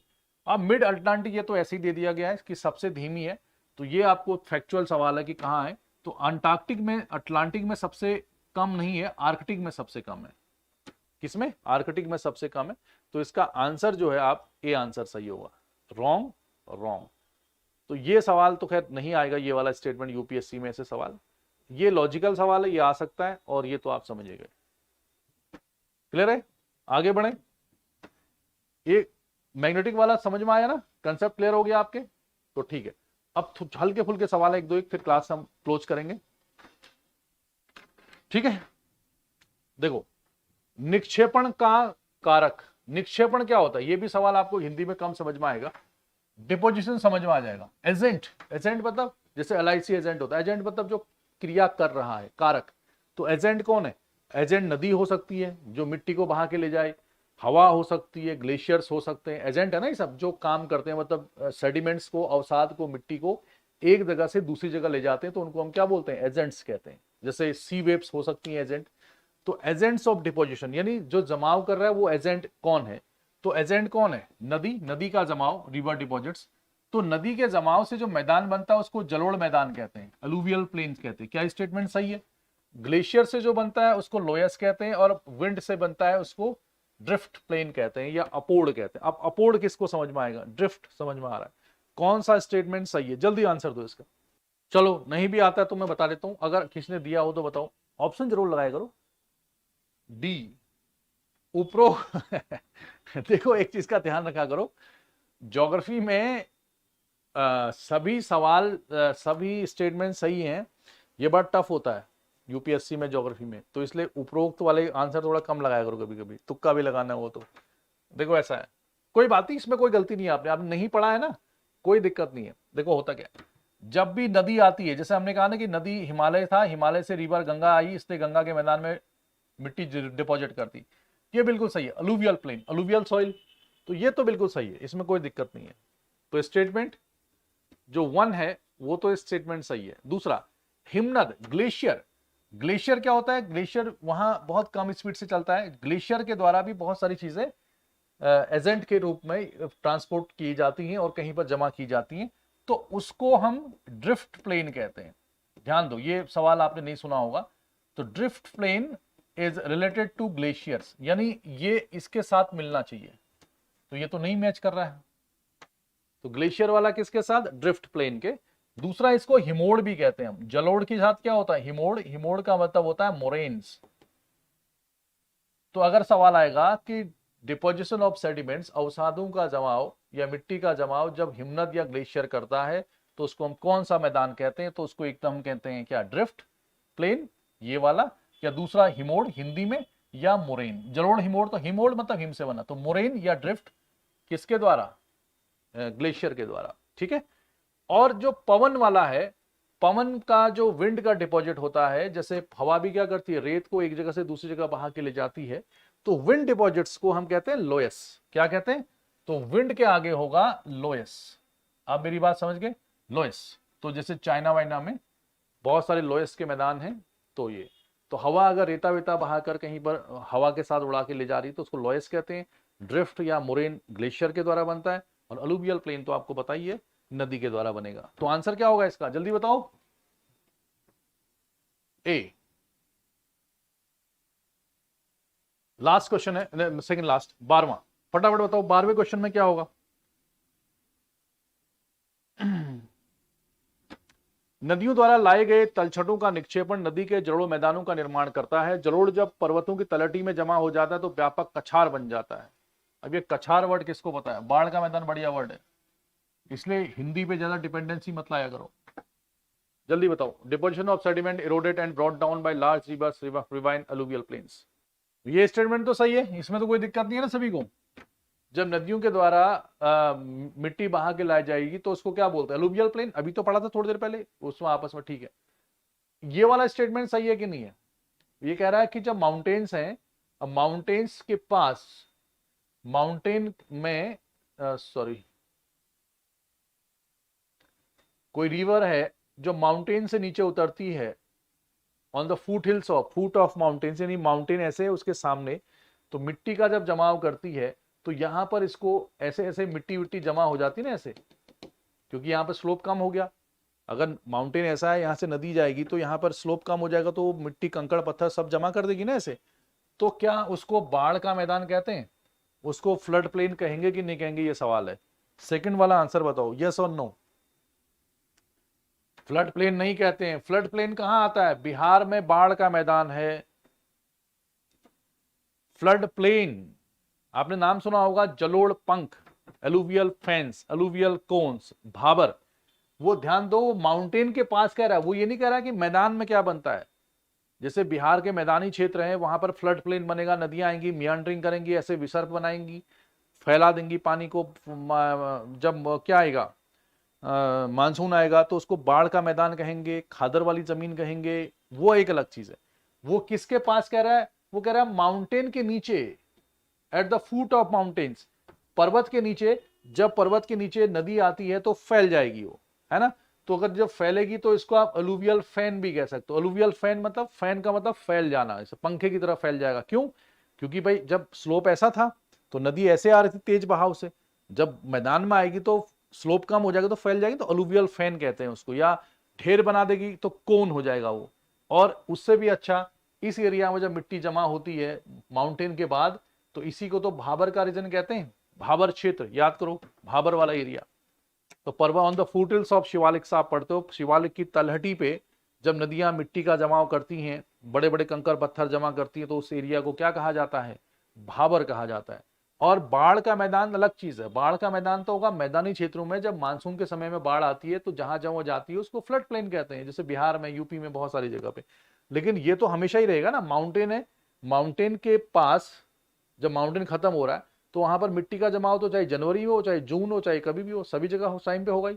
हाँ, वो बात अलग है कि मानसून के समय में ज्यादा होगा। तो उस एरिया को आप भाबर भी कह सकते हो, अगर उसने फैला दिया तो उसको फैन भी कह सकते हैं। तो क्या ये बात समझ में आई। तो इसका आंसर क्या होगा, answer is a, last and fast सवाल। इरोजनल प्लेन्स, अपर्दनी, अपर्दन मतलब कटाव, मैदानों का निर्माण ऊपरी भूमि के निरंतर और लंबे समय तक क्षरण से होता है, formed by the continuous and long time erosion of uplands। अपर्दनी मैदानों की सतह मुश्किल से चिकनी होती है और इसे पठारी मैदान भी कहा जाता है। ये तो बिल्कुल इजी है। अपर्दनी मैदानों का निर्माण मतलब जैसे क्या है, ये क्या पूछ रहा है, जैसे कुछ ऐसा सरफेस था, इसको नदी के द्वारा और हवा के द्वारा इतना ज्यादा काट दिया गया कि ये मैदान अब कुछ ऐसा बन गया। कटाव से तो मैदान बनेंगे ना, ठीक है। The surface of erosional plains is hardly smooth and also called peneplains। ये एक नया वर्ड आया, डेविस पेनीप्लेन्स वाला। अपर्दनी मैदानों की सतह मुश्किल से चिकनी होती है, थोड़ा सा ऊपर नीचे होता है, और उसको पेनीप्लेन कहते हैं। ये स्टेटमेंट आपने पेनीप्लेन वर्ड नहीं सुना होगा जनरली, तो उसको पेनीप्लेन कहते कि नहीं कहते, बिल्कुल कहते हैं। इसका आंसर क्या है, सी। तो अब सवाल क्या पूछा जाएगा समझो, ये क्या कहना चाह रहा है इसका, आप समझे सवाल। ये कह रहा है कि कोई ऊपर नीचे की भूमि थी ऐसी वाली, इसको नदियों ने काट कर ऐसा बना दिया, थोड़ा सा ऊंचा नीचा बना दिया नदियों ने, हवा ने काट के। तो ये सरफेस, इसको तो प्लेन नहीं कहोगे आप, इसको प्लेन कहोगे, मैदानी क्षेत्र, समतल जिसमें ढाल कम हो, तो इसको हम इरोजनल प्लेन कहते हैं, यानी अपर्दन के द्वारा बना गया प्लेन। अपर्दनी मतलब कटाव के द्वारा बना गया मैदान। और इसी टाइप के मैदान को, जिसमें थोड़ा सा ऊंचा नीचा भी होता है कहीं पर, हार्डली स्मूथ है, इसको डेविस एक ज्योग्राफर था, उसकी लैंग्वेज में पेनी प्लेन भी कहा जाता है। क्या कहा जाता है, पेनी प्लेन। हालांकि ये सवाल उतना ज्यादा नहीं पूछा जाएगा यूपीएससी में वर्तमान में, लेकिन कभी कभी एग्जामिनर थोड़ा सा खड़ूस टाइप का आ गया तो ऐसा पूछ सकता है। ठीक है, तो आज के लिए फिलहाल इतना ही, फिर हम कल मिलते हैं आपको। तब तक के लिए नमस्कार। तो पढ़ाई वढ़ाई आप जारी रखेंगे, ठीक है ना। और चैनल को थोड़ा सा सब्सक्राइब भी किया करो आप लोग, और अपने यार दोस्त जो भी हैं उनसे थोड़ा सा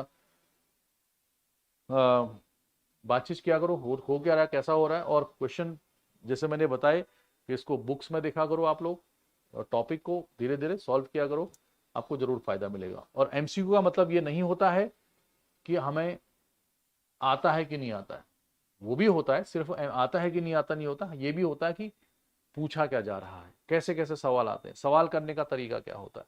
ठीक है, तब तक के लिए बाय बाय।